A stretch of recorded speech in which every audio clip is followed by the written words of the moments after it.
Ito po ang ating Africa Luxana Bike. Lightweight stroller, good for newborn up to 3 years old. It depends pa rin po yan sa laki timbang ni baby kung kakayanin po siya ng 4 to 5 years old. Full canopy po siya. Adjustable po yung handle, reversible yung handle, high-seated, A4 cast yung gulong. Ibig sabihin po, yung gulong sa harapan, nag-swivel siya. Pag ni-reverse natin yung handle, nag-swivel din po yung kanyang likod. Gulong, ang purpose po yun is para at least mas madali po siyang i-maneuver. Okay? So, already washed and ready to use. So, para may idea po kayo kung magkano po yung kanyang brand new price, 33. nasa 33 to 34,000 pesos po. Okay? Already washed and ready to use. So, ito po yung kanyang details po sa canopy. Isa-isahin po natin. So, color blue, ayan. So, lockable po siya dito sa side para kung sakaling gusto niyo po siyang i-fold, angat niyo po yan. And then, pwede niyo po siyang fold by half. Ayan. Pwede nyo pong ibaba yung canopy sa likod para naka-fit pa rin po siya. And then, pwede siyang by full. Okay? So, yung kanyang peekaboo, meron dito sa harapan, meron dito sa likuran.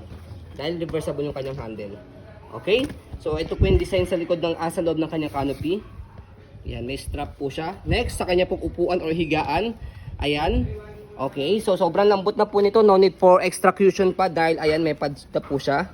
5 harness, safe na safe si baby, wala po yang putol. So press nyo lang po itong gitna. Ayan. So kung sakaling natanggal na ganyan, baka akala nyo putol, sushoot nyo lang dito yan.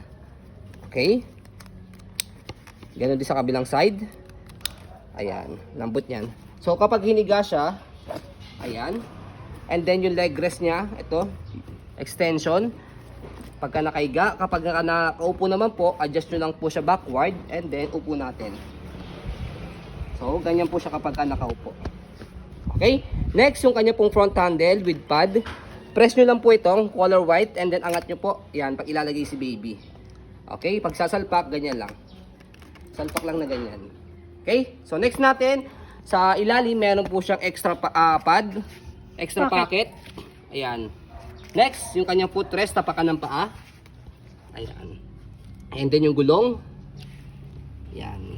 Easy to maneuver, nag-swivel. Kung gusto nyo pong one way lang siya, tapat nyo lang po yung ganyan na gulong and then pull down nyo po ito. Ang purpose po niya, kapag i-heli nyo po si baby, hindi siya mag-swivel. Okay? So next, angat nyo lang po ulit. Meron po siyang stopper sa harapan. Ang purpose po niyan, kapag ni-reverse natin yung handle, okay, may stopper po kayo. Next, yung kanya pong body frame sa left side. Yan po yung details. Combination po ng color white and black. By the way, may makikita kayong palang ni-repaint para hindi obvious yung scratch sa dumi. Yan. Para ang use Gagamitin po nyo na niya, mas lalo po siyang gumanda. Okay? Yan. So next natin sa likod, yan po yung kanyang gulong and then stopper. Yan, hindi po siya pudpod. Yan. Stop natin na maayos. Yan, okay. Angat lang po para mag-go. So yung basket, okay na okay. Maximum ng 15 kg pero much better. Around 10 to 12 kg lang para hindi po siya masira. Sa likod, yan, ayun yung likod niya. So kung gusto po ninyong i-adjust po siya kung sakaling nakahiga at nakaupo, pag nakahiga, press nyo po yung daliri nyo po rito and then pull down. Yan. Pag naman po nakaupo, atake nyo po itong dalawa hanggang sa pinakasagad po niya. Ayan. Na pagkakaupo. Okay? So kinaganda sa kanya, hindi masyadong mainit sa likod kasi meron siyang airproof dito sa likod. Next, yung kanya pong body frame sa right side.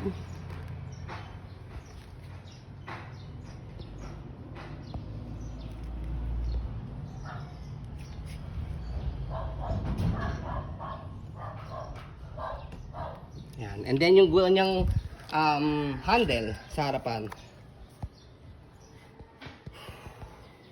Okay. So before natin i-fold, yan.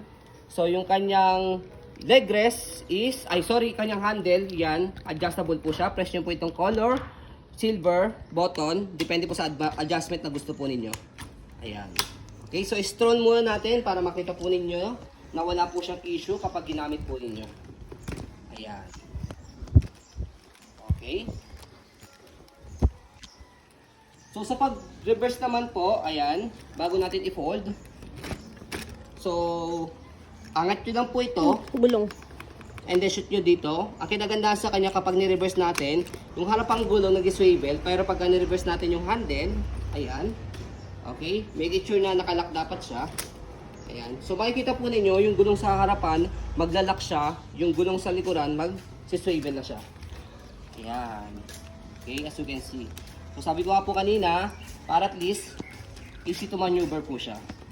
So yan po yung kanyang design kapag ka naka-reverse, naka-full canopy, naka-adjust po yung handle. Ayan.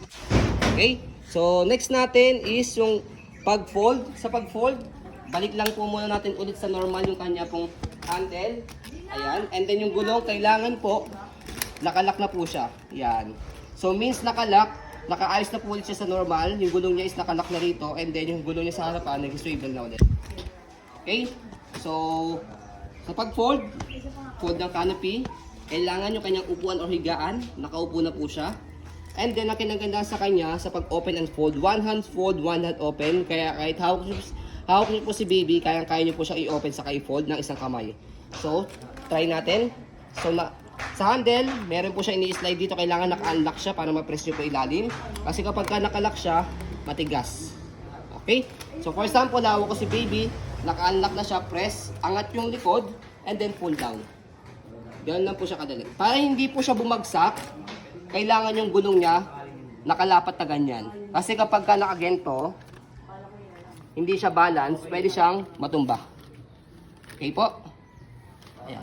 So, kailangan yung gulong niya nakabalance ng ganyan. Ayan. Okay? So, next sa pag-open, again, kailangan naka-unlock siya, press yung ilalim. For example, ako si baby, angat yun lang yung likod, tapos buka. As you can see, easy lang po siya. Okay? So, ayun po ang ating pong African Loxana bike. As you can see, very details po kami sa aming pag-video.